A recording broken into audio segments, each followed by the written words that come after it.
Bem-vindos ao Entre Uma Parada e Outra, o podcast da Medicina de Emergência da Escola Paulista de Medicina, professor Aécio Góes. Eu sou o João, aqui com a minha co-host, Amanda. E aí, pessoal, como vocês estão? Sem o Diego hoje de novo, né, Amanda? Sim, esse mês seremos eu e o Joãozinho e mais alguns convidados que a gente está pensando em trazer aí para vocês. Diego, em agosto, ele tá super ocupado resolvendo todas as funções de ser o chefe Big Boss. Então não estaremos aqui. E também vamos dar uma adiada nos episódios de Platão Emergencista. Se Platão fosse emergencista, retornaremos com o nosso digníssimo e grande Diego Adão. O Diego falou, Platão foi para Siracusa. A gente vai ficar sabendo o que acontece mês que vem com Platão em Siracusa. E aí vocês aguardem um suspense. Quem não é filósofo, quem não estuda isso, igual eu, para saber depois por que ele foi para esse lugar aí. Mas a gente vai falar isso só depois no próximo episódio. E aí, Joãozinho?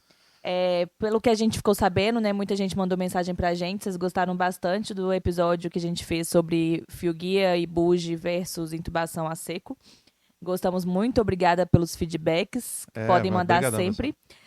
E pensando nisso, a gente resolveu trazer mais alguns temas polêmicos emergencísticos para vocês. Começando agora com um bloco de via aérea, né? A gente já fez esse primeiro episódio e aí agora o João tá querendo, que eu tô fazendo ele fazer um suspense, mas ele tá aqui querendo falar sobre o nosso novo tema. Hoje estamos presencialmente aqui, então tô podendo avaliar e saborear essa cara dele, porque ele adora falar sobre temas polêmicos, principalmente de via aérea. Hoje vamos falar sobre o que, Joãozinho? Hoje a gente vai discutir uns artigos que saiu há pouco tempo, a avaliação entre a sequência atrasada de intubação e a sequência rápida de intubação no paciente de trauma, precisando de uma via aérea avançada. Um estudo que saiu há pouco tempo e bem interessante, então bastante gente discutindo. Eu acho que valia a pena a gente dar a nossa opinião também. A gente vai falar do artigo, mas obviamente vamos contextualizar vocês e explicar um pouquinho sobre esses dois procedimentos, né? Os dois tipos de via aérea que a gente mais costuma ver na sala de emergência. Exato. Então vamos lá, Joãozinho, começando primeiro. Qual a definição de sequência rápida de intubação? Então, Amandinha, a grande amada da emergência, sequência rápida de intubação, a sequência ressuscitativa para alguns. O Diego gosta muito de usar a sequência ressuscitativa. Mas a ideia da sequência rápida, eu gosto de manter o nome por esse ponto, é que você dê o indutor e o bloqueador neuromuscular, um em seguida quase imediato um do outro, por volta de uns 40 segundos entre um e outro, para você ter os dois efeitos rápidos e já ter a liberação para fazer a intubação com maior facilidade e a maior chance de sucesso logo na primeira tentativa. Isso, esse é um conceito importante de a gente falar, gente. De acordo com o Walls, né, que é a nossa bíblia da via aérea, a definição de sequência rápida de intubação é você utilizar um hipnótico seguido logo de um bloqueador neuromuscular, tá? Por que a gente tem que falar isso? Porque muita gente ainda acredita que a sequência rápida de intubação ela é formada por uma tríade, né? Que vai ter o analgésico, o hipnótico e o bloqueador. Sendo que, na verdade, não. A definição real é o hipnótico seguido de um bloqueador. Isso. E sequência rápida não é velocidade de intubar, não é que você vai intubar rápido o paciente. Você vai fazer as drogas rápido. Isso, exatamente. E a sequência atrasada de intubação, qual a definição, Joãozinho? A sequência atrasada, da mesma forma que a sequência rápida é dar um em seguida do outro, a sequência atrasada é você dar o indutor primeiro, nesse caso a ketamina, de modo que você mantenha o drive respiratório do paciente preservado, e depois de fazer a oxigenação com o paciente induzido pela ketamina, você, depois dos 3 minutos de pré-oxigenação, faça o bloqueador neuromuscular. Isso. Só para deixar claro aqui, gente, a sequência atrasada de intubação, a droga de escolha também, de acordo com o nosso manual de via aérea, né, que é o WALS, é a ketamina, tá? Por que é a ketamina? Quer falar, João? O João é um keta lover. Explica por que é a ketamina e não outra medicação. As outras medicações, apesar de que em doses mais baixas você ainda consiga manter algum drive respiratório em algumas delas, você tem um risco muito grande de uma perda desse drive. você vai tender, especialmente o Propofol, até o etomidato mesmo, quando você chega na dose de indução, você vai perder esse drive respiratório. A ketamina não. A ketamina, pelo efeito dissociativo dela, ela não perde drive respiratório. O paciente continua respirando por conta própria. Isso. Na maioria das vezes, a ketamina ela vai manter o drive respiratório normal, tá, Isso. gente? Em doses muito elevadas ou em bolos muito rápidos, rápido. pode ser que aconteça de você fazer um período de apneia também, mas é muito menos frequente. É uma droga bastante segura que as pessoas costumam conseguir usar ela bem sem ter que usar um drive respiratório, sem ter que tirar o drive respiratório. A dose da ketamina na sequência atrasada de intubação é diferente da dose da ketamina que você usaria na sequência rápida de intubação, tá? Na sequência rápida, a gente faz a ketamina 1,5 mg quilo, lembrando que a gente sempre vai titular a dose se for necessário e adequar ao nosso paciente. E na sequência atrasada de intubação seria 1 mg quilo, porque a gente não necessariamente vai querer fazer só a dose de intubação para esse paciente. Às vezes, esse paciente vai precisar ficar só dissociado mesmo. Isso. Apesar de que você pode chegar a 1,5 até mais alto, dependendo da necessidade do paciente desse processo da dissociação. E nesse caso, o que é muito importante, nesse estudo eles fizeram a dose de 1,5, eles chegaram até 1,5. A gente vai chegar lá, mas só para contextualizar na colocação. Isso, é importante a gente falar, né, que todas as doses na emergência, a gente sempre tem um valor base do que a gente vai fazer, mas sempre vão ser drogas tituladas, tá, gente? Para o paciente chocado, às vezes ela vai ser diferente, às vezes pode ser um pouco menor, às vezes para algum paciente que já faz uso de alguma outra droga, ele vai precisar usar uma dose maior, então a gente sempre vai titular. Esses valores são mais uma referência básica para a gente ter, mas a gente sempre vai lembrar que o nosso paciente é titulado. E antes da gente realmente entrar no artigo, uma coisa importante da gente falar, né, Joãozinho, é sobre que sequência atrasada de intubação é diferente de intubação com paciente acordado. Às vezes as pessoas elas podem acabar confundindo porque as duas acabam confluindo e muita gente costuma até misturar as duas técnicas juntas. Sim. Mas a gente tem que pensar que são coisas diferentes, os conceitos são diferentes. Então a gente vai diferenciar aqui para vocês para poder deixar um pouco da cabeça mais claro e depois vamos voltar para o nosso artigo. Quer falar? Bora lá. Não, então, na sequência atrasada de intubação, você vai fazer esse paciente sofrer uma dissociação, o paciente não vai estar acordado participando da intubação ajudando, enquanto a intubação com o paciente acordado, você vai tender a manter o paciente consciente ainda durante a intubação. A ideia da intubação do paciente acordado é que inicialmente você avalia uma via aérea, especialmente uma via aérea com a possibilidade de ser difícil, com o paciente fazendo existem diversas técnicas para a intubação acordada, mas a minha favorita é fazer a anestesia local, tanto com o gel quanto com o spray local, e a avaliação da via aérea por vídeo antes de você progredir para uma via aérea definitiva. E daí essa progressão para a via aérea definitiva pode acontecer tanto progredindo completamente para uma sequência rápida ou para uma sequência atrasada, quanto com uma intubação ali próprio, com o paciente ainda mantendo a consciência, mas só analgesia local. Para a galera nova, né, que ainda não acompanha, está aprendendo um pouco sobre via aérea ainda, só para deixar claro para vocês, tá, gente? Qual a diferença conceitual entre as duas? Na sequência atrasada, o nosso objetivo é que quando a gente atrasa para administrar o bloqueador neuromuscular, quando eu faço uma medicação ali, eu vou ter um tempo maior de apneia. Então, o objetivo da sequência atrasada é que eu consiga fazer uma pré-oxigenação melhor, porque esse paciente, você não conseguiu fazer uma pré-oxigenação normal, né, que é o que a gente faria na sequência rápida de intubação. Então, o objetivo da sequência atrasada é que você consiga fazer com que o paciente fique tranquilo e aí ele consiga fazer uma melhor pré-oxigenação, porque ele vai estar mais sedadinho ali, mais tranquilo. Lembrando que a ketamina também é uma droga broncodilatadora e ajuda bastante nessa função da pré-oxigenação. O objetivo da sequência da intubação acordado do paciente não é a pré-oxigenação, mas é que você vê uma via aérea anatômica ou fisiológica difícil e que você não pode correr o risco de fazer uma sequência rápida, bloquear esse paciente e não conseguir intubar esse paciente, porque depois você não vai conseguir resgatar bem essa via aérea. Então a gente usa a intubação com o paciente acordado quando você quer ter uma visualização melhor de como que está aquela laringoscopia, para só depois fazer o bloqueio, se for necessário, né? Às vezes você não precisa. Eu sou sempre a favor de bloquear. Sempre bloquear. Mas. Eu também. Mas existe, né? Na literatura eles falam que você pode fazer com bloqueador ou sem. Mas o objetivo é que você realmente consiga visualizar e fazer a intubação tranquilo.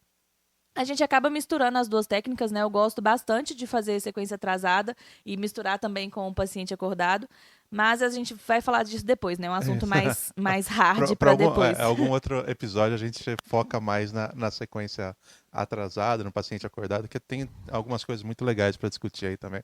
E aí 40 minutos só para discutir isso daí. Exatamente. Mas vamos lá pro artigo. Qual que é o nome do artigo, Joãozinho? Então, hoje a gente vai discutir o artigo Peri-intubation, Hypoxia after Delayed versus Rapid Sequence Intubation in Critically Injured Patients on Arrival on Trauma Triage. Nossa, que inglês que foi esse, hein, gente? Ele rasgou aqui. A Randomized Control Trial. Então, a grande questão desse artigo, que foi muito, chamou muita atenção, do Dr. Bendiopadier. Eu não consigo falar o nome dele. É um nome bem difícil. Foi um ensaio clínico randomizado. A gente tem alguns estudos prévios, mas não nenhum que foi um ensaio clínico randomizado propriamente dito. Um pico bem desenhado, um estudo bem feito como esse que foi agora. Então, a ideia aqui foi a seguinte: pacientes adultos, obviamente, vítimas de trauma, chegando num centro terciário de trauma, com necessidade de intubação orotraqueal, foram avaliados e randomizados para 2 grupos. Um grupo fazendo uma sequência rápida, padrão, que a gente usa, 3 minutos de pré-oxigenação, seguido de queta com succinil. E o segundo grupo foi randomizado para uma sequência atrasada de intubação, feito 3 minutos sedados com ketamina, aí induzidos, né? Aí com a ketamina eles fizeram 1,5 miligrama quilo, como a gente estava falando, em bolos de 0,5. Eles fizeram 0,5 miligrama quilo, depois mais 0,5, depois até mais 0,5, até o paciente apresentar uma indução para fazer a pré-oxigenação no paciente acordado. Acordado não, desculpa. O paciente estava falando na sequência acordada, do paciente na sequência atrasada. Isso. Qual foi o objetivo do estudo, João? Então, a ideia, o desfecho principal que eles colocaram foi hipóxia peri-intubação, que não é o desfecho mais comum que a gente espera. É um desfecho focado no monitor, né? Não é um desfecho focado no paciente ou focado mais claro, assim, mas foi um desfecho que eles acharam que fazia mais sentido inicialmente, e realmente faz sentido naquele momento inicial da intubação. Mas eles tiveram um desfecho secundário de sucesso em primeira tentativa com a primeira tentativa de IOT, que é um desfecho mais padrão assim, para a via aérea que a gente usa, né? Importante dizer, gente, que eles consideram a hipóxia uma saturação menor do que 93%, tá? Não é uma hipóxia muito violenta. A gente está falando aqui de uma saturação que às vezes a gente tolera até para pacientes rígidos, tá? É isso, Então é isso. E eles colocaram a questão da hipóxia na pré-oxigenação até 1 minuto depois da intubação. Em qualquer momento desse paciente. Isso. Quais foram os critérios de exclusão, Joãozinho? Então, os critérios de exclusão são um dos grandes pontos desse artigo, né? Eles fizeram alguns que eu concordo completamente, acho que faz todo sentido. Então, paciente que está apresentando vômitos ativos, vai ser mais difícil para oxigenar esse paciente em sequência atrasada. Paciente que precisa de uma via aérea em crash, ou um paciente em PCR, que eu acho que faz todo sentido, né? São pacientes que você não vai ficar fazendo uma sequência atrasada, você não vai conseguir pré-oxigenar um paciente em PCR para fazer intubação. Mas dos critérios de exclusão foram os pacientes com uma expectativa de uma via aérea difícil. Uhum. O que eu não sei a sua opinião sobre isso, Amandinha, mas a minha opinião, eu acho um critério de exclusão meio esquisito, porque a maior parte dos pacientes com uma via aérea anatomicamente difícil são todos os pacientes com trauma, são pacientes com uma possível via aérea expectativamente difícil, né? Exatamente.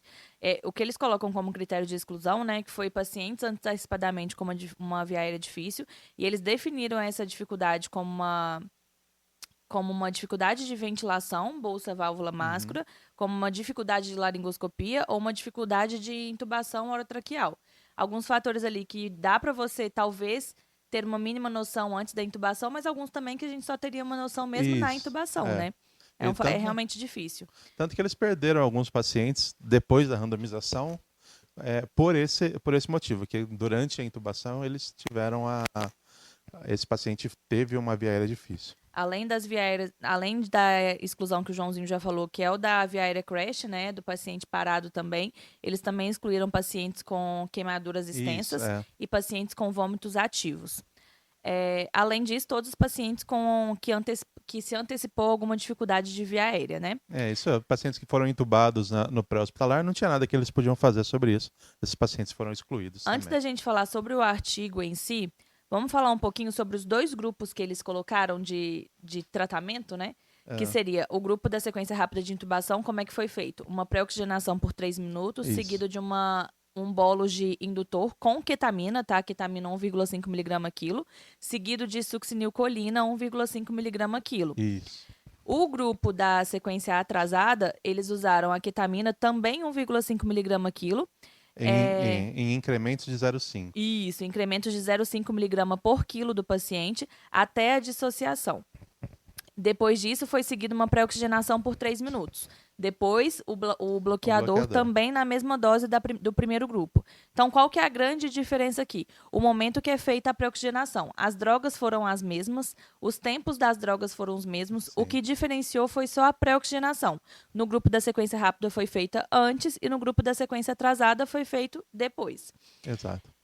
Você usa isso na sua vida? Você já fez muito? Eu já fiz muito essas duas sequências aqui. Então, essa é uma questão. Para paciente de trauma, eu não lembro de ter feito tanta sequência atrasada. Eu faço mais sequência atrasada para paciente clínico. Paciente está difícil de oxigenar, paciente que tem uma dificuldade de acoplar bem na pré-oxigenação. Às vezes, ali, eu prefiro tentar pela sequência atrasada. Pela sequência rápida. Hã? Pela sequência rápida. Não, o paciente está difícil, um pouco mais difícil de acoplar na ventilação, eu tento uma sequência atrasada para acoplar ele. Mas é isso mais comum no paciente clínico. O paciente traumático eu realmente não fiz com tanta... Mas faz todo sentido, né? Eu faço muito, mas talvez não pensando na sequência atrasada. Porque o que acontece geralmente com os pacientes de trauma? Muitos deles chegam muito agitados. E aí é um paciente que chegou ali protocolado, o paciente está agitado, está querendo levantar, está mexendo a cabeça. A gente vai precisar fazer talvez uma droga ali para ele ficar mais calmo para a gente poder avaliar também. Sim. Então, às vezes, você nem faz a droga pensando na sequência atrasada. Você faz uma droga para ele dar uma acalmada, você conseguir avaliar melhor, e aí depois a gente vai pensar em tudo isso, assim, num tempo zero ali você já tem que fazer alguma coisa. Geralmente a gente acaba optando mesmo pela ketamina, né, uma das drogas que a gente mais usa. Obviamente tem outras também que a gente vai analisar de acordo com o contexto, com disponibilidade, etc. Mas talvez eu não tenha feito pensando na sequência atrasada. Tô pensando nisso aqui agora, não fiz. Mas faz muito sentido, tá? Faz completo sentido. E a ideia, o que eles propuseram nesse estudo é de extrema valia para a gente na sala de emergência, no paciente de trauma, porque muito paciente de trauma chega muito agitado, chega muito difícil de fazer aquela primeira pré-oxigenação. Então, pegar esses pacientes e colocar numa sequência atrasada, pegar um paciente mais calmo, que vai acoplar melhor nessa ventilação, faz todo sentido. E foi o que eles perceberam no resultado deles, né? Esses pacientes apresentaram uma hipoxemia muito menor na sequência atrasada, 8% de hipoxemia na sequência atrasada, nesses 3 minutos de pré-oxigenação mais 1 minuto pós-oxigenação, pós-intubação, desculpa. E 35% na sequência rápida, então 4 vezes maior. Isso é estatisticamente significativo. E como desfecho secundário, que é aquele desfecho que a gente estava mais buscando, que é sucesso na primeira tentativa, a sequência atrasada mostrou aí por volta de 83%, e a sequência rápida por volta de 69%, também estatisticamente significativo a diferença. Então, mostrando mais fácil pré-oxigenar esse paciente, manter uma oxigenação, e também mais fácil entubar esse paciente na primeira tentativa. Boa. Realmente a diferença é bem grande, né? A gente pode pensar também um pouco na questão fisiológica, né? O paciente do trauma é um paciente que, a maioria deles, né, são pacientes jovens, pacientes que não têm comorbidades, então são pacientes que têm uma reserva teoricamente boa, né? Seria bom a gente conseguir usar essa reserva para esse paciente também, né? Sim. Sem dúvida, né? É importante que você consiga otimizar o máximo possível a ressuscitação desse paciente, não só volemicamente, mas em termos de oxigenação, vai melhorar a sua capacidade de tanto entubar esse paciente, vai te dar mais tempo em apneia para esse paciente, mantendo uma oxigenação acima de 93%, para você conseguir entubar com mais calma, né, na primeira tentativa. Eu acho que a grande diferença no trauma mesmo é que o paciente ele é um paciente mais agitado.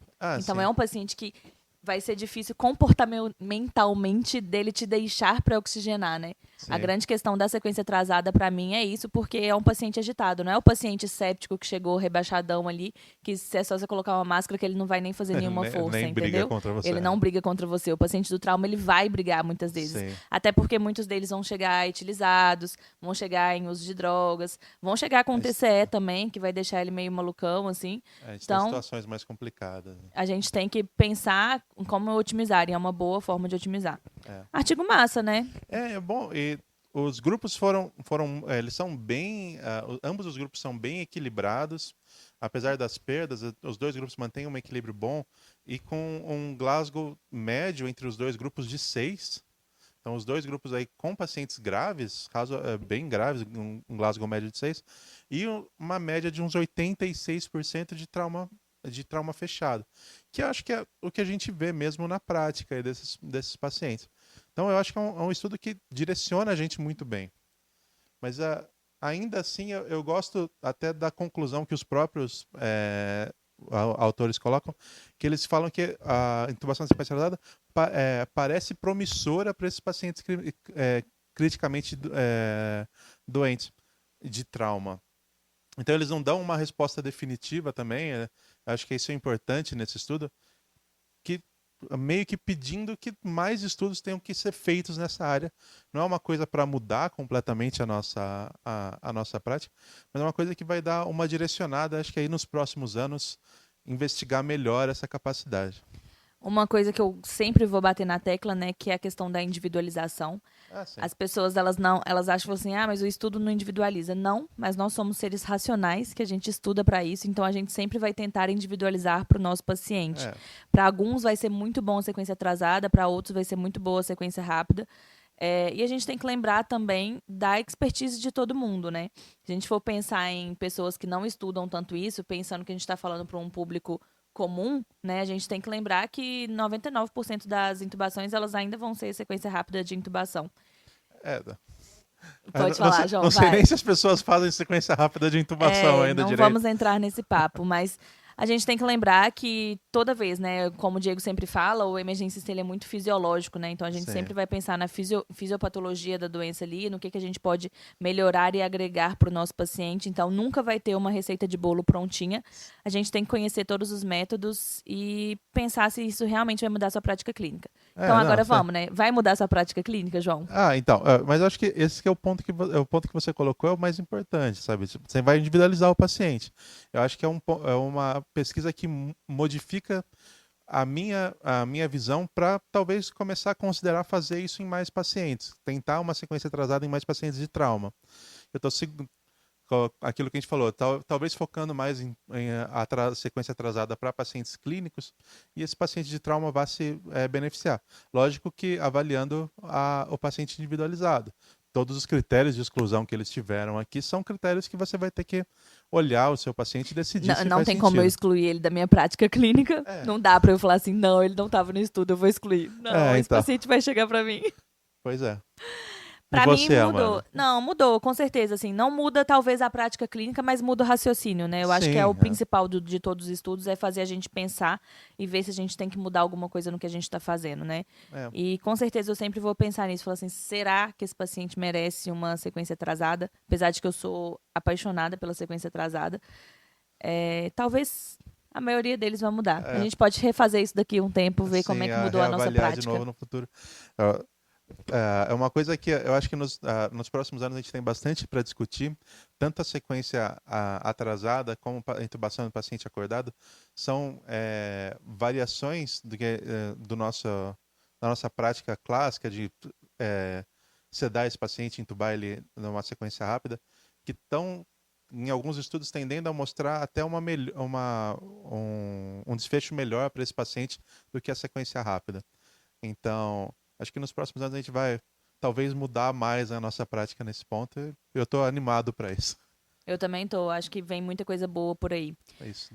Pessoal, se vocês gostaram dessa discussão, se vocês têm alguma coisa a acrescentar na nossa discussão também, ou discordar da gente, tá super disponível vocês poderem discordar da gente. A gente gosta disso, tá? Coloca a sua opinião aí embaixo. Coloca a sua opinião aí embaixo no link, na caixinha do Spotify mesmo, né?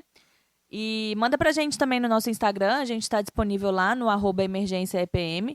Manda pra gente temas que vocês querem ver aqui também, se quiser fazer uma discussão mais aprofundada lá, manda pra gente que a gente vê e responde. Sem dúvida. E estaremos sempre disponíveis aqui pra gente trazer discussões enriquecedoras e polêmicas, porque a gente gosta mesmo de uma polêmica. É isso aí, até a próxima, pessoal. Tchau, tchau.